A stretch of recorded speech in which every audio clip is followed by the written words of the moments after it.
and welcome to another episode of American History Mysteries. This time we will be looking into the death of American icon Marilyn Monroe and the mysterious circumstances around it, along with the feature creature known as the Michigan Dogman. Let's get to it. Marilyn Monroe was a leading Hollywood actress beginning in the 1950s and into the 1960s. She immediately became the leading sex symbol of the time and starred in many hit movies over the decade. Through all of her success, she was in a constant battle over her contract and projects with 20th Century Fox. She was always cast as the dumb blonde in comedies, but she wanted to expand her work into dramas. The studio said no, and Marilyn dissented. During the explosion of her acting career, Monroe also went through 2 marriages, after already having one failed marriage. Her second marriage was to Yankee great Joe DiMaggio, but only lasted a couple of years.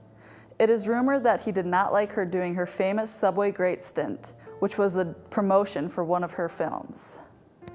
In 1960, Marilyn Monroe's career really began to unravel. After a couple roles that she struggled with, for various reasons, she was hospitalized. Marilyn Monroe suffered from gallstones, endometriosis, and a surgery to remove her gallbladder. By 1961, her health continued to decline, and she was briefly hospitalized at a mental ward for depression. Mental health issues were always prevalent in Marilyn Monroe's life, and her rise to fame only made things harder for her. She used a lot of drugs, mainly barbiturates, all while struggling with anxiety and depression. By 1962, however, she began to turn her career back around. She had made up with 20th Century Fox and struck a deal to finish the movie she got fired from, along with being cast in a new movie. She went on a publicity tour to repair her image and gave major sit-down interviews with a few big-name magazines. Then it all came to an end. In the early morning of August 5, 1962, Marilyn Monroe was found dead on her bed by her psychiatrist. Her psychiatrist was called around 3 a.m. by Marilyn's housekeeper, who had awoken at 3, saw the lights on in Miss Monroe's room, but wasn't able to get a response from her. Later, her physician was called in, and he declared her dead a little before 4 a.m. The LAPD was notified at around 4:30 a.m. They conducted an investigation with the help of the Los Angeles Suicide Prevention Team. They concluded that Marilyn Monroe probably died within the hours of 8:30 p.m. and 10:30 p.m. Her toxicology report revealed that she had massive amounts of drugs in her system, which made sense because they found empty bottles of these same drugs next to her bed. The coroner ruled out accidental overdose because the drug doses found in her blood were multiple times the lethal limit. She was also known for having severe fears and frequent depressions, with abrupt and unpredictable mood changes. She also had a past of overdosing, and many times it was believed it was intentional. Due to all of this, Marilyn Monroe's death was ruled a suicide.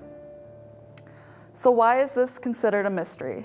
There have been many implications that Marilyn Monroe may have been murdered.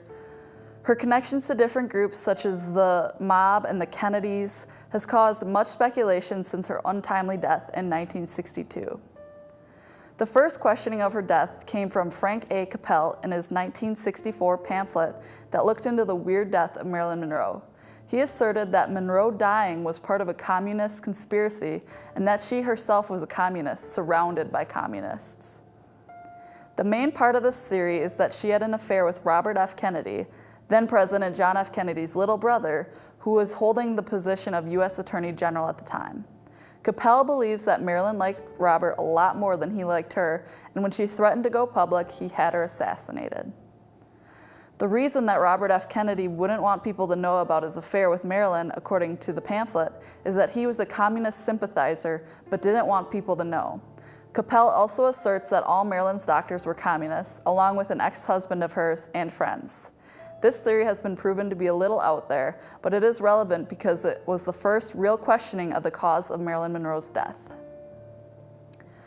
Another theory in Miss Monroe's death is that the mafia was involved, namely Jimmy Hoffa. Many people had an interest in taking down President Kennedy and his family, and Marilyn Monroe was very close with them. It is said that Monroe kept a little red diary in her room and wrote down things she heard the Kennedys talk about. This theory goes on to say that Jimmy Hoffa had her house wiretapped in order to get incriminating evidence against the Kennedys to get them off the mafia's back. She could have been caught up in something beyond her control with the mafia, with the greatest evidence being this red diary. Numerous people have confirmed she had one, but it was never recovered after her death. The most substantial conspiracy, however, is one that involves both Kennedy boys, President John F. and Attorney General Robert F. Kennedy. In the 1980s, British journalist Anthony Summers wrote a very successful Marilyn Monroe biography. He wrote that in her last few years, Monroe went psychotic and was incredibly addicted to drugs and alcohol. He also wrote that Marilyn Monroe had affairs with both Kennedy brothers. He agrees with the theory that Monroe was going to go public about Robert F. Kennedy. Summers asserts that Robert tried to stop her by enabling her addictions. This is where his theory gets a bit crazy. He states that Marilyn was hysteric about Robert's desire for her to keep doing drugs. He says she accidentally overdosed and died in an ambulance on the way to the hospital. Robert didn't want the news to break of her death when he was in LA, so he had her body returned to her house and staged into a suicide. Robert F. Kennedy had the powerful help that he would have needed to pull this off. This book goes on to say John F. Kennedy helped with the cover-up along with J. Edgar Hoover, director of the FBI. Summers said he pieced this all together by interviewing 650 people connected to Marilyn Monroe. This claim is very substantial as it came from a thorough investigation and makes a lot of sense. However, the powerful Kennedy family denies this all obviously and are accused of shutting down a news program dissecting this theory back in the 1980s. Though there are many questions regarding the final few hours of Marilyn Monroe's life, many people have tried and failed to prove it was anything but a suicide. Her depression and erratic behavior is always seen as the most concrete evidence of her death. However, many people believe that powerful people could have very easily influenced or even caused her death. To this day, Marilyn Monroe is remembered for her beauty and movies along with her mysterious and sudden death. I'll be back with a featured creature right after this break. The James R. Conner University Center on UW-Whitewater's campus is a gathering place for students of various cultures, backgrounds, and lifestyles. The UC is a great source for information, campus tickets, meetings, entertainment, food, gallery exhibits, workshops, and all of your hot card needs. Whether you're looking for a place to study between classes or just a place to hang out with friends, the UC is the place for you. For more information on the UC, please visit uc.uww.edu or go to facebook.com/uc.uww. Peace, education, activism through creative engagement. Peace is a nonpartisan organization that promotes peaceful resolutions to university and worldwide conflicts. We raise awareness on issues regarding environmental rights, social equality, and political justice. Every month, we show a documentary in the Summers Auditorium. You can learn and have fun doing it. Peace, be the change you see in the world.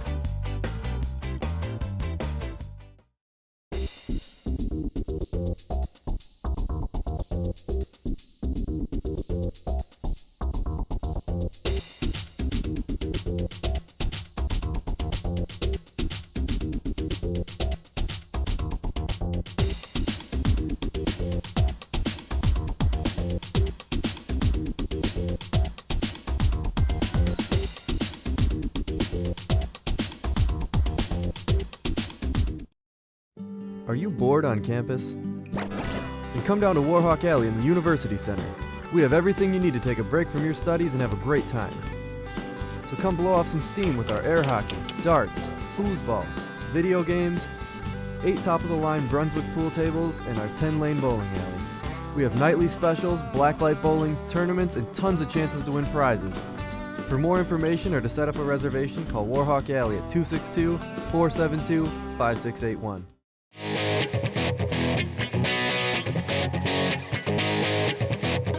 If my mother pulls me away before my father even says a word.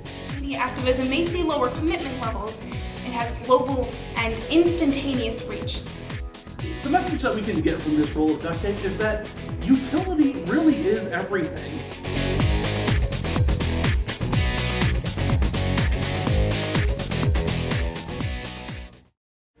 Video One Media Services provides accomplished students the opportunity to enhance their college experience by working with real-world clients.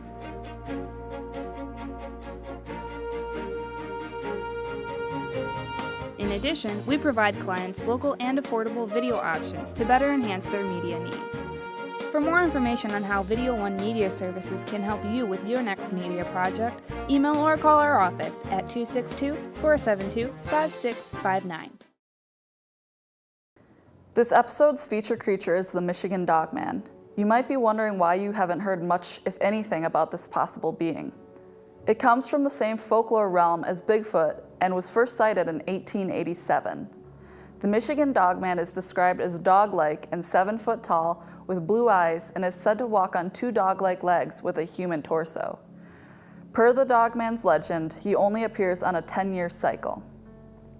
Sightings have come in all throughout Michigan, but they primarily come from the northwest area of the big piece of the state. He was first seen by 2 lumberjacks in 1887 and was described by them as a human body with a dog head. In 1938, a man was attacked by 5 wild dogs and claimed that one of the dogs walked on 2 legs.